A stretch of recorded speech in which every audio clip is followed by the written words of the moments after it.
Titi vamuka zvekare vachitaura pachena kuti ndinosapota ZANU-PF. Ndo mashoko avari kubuda kwavari. Vatobuda pachena vakanyora pazipeji ravo pana parunyora kuti munhu mumwe nemumwe ane kodzero yekutevera bato raanoda asina kumbunyikidzwa. Zvekukanda maangry fest papost yangu na president atove madrama. We all have freedom to vote and choose who we want to follow. I follow His Excellency and First Lady Dr. Axlia Mnangagwa and I'm ZANU-PF.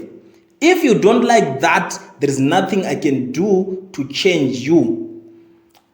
I have seen what they are doing to our nation, from roads, schools, empowerment, etc. Our airport has improved greatly, and you can't tell me you are not noticing that.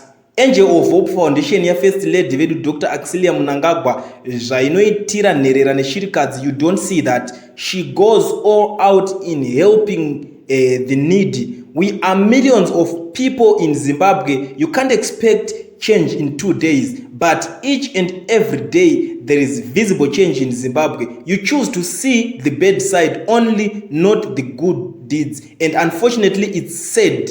I follow the good works and I can't be what spotted to hate what I don't know. If you have issues, they are your issues, not mine. Even the Bible says, love you and honor your president. Nyika inovakwa nevene vayo. Do not divide our nation, but rather unite and build Zimbabwe together as one. I am for the ruling party.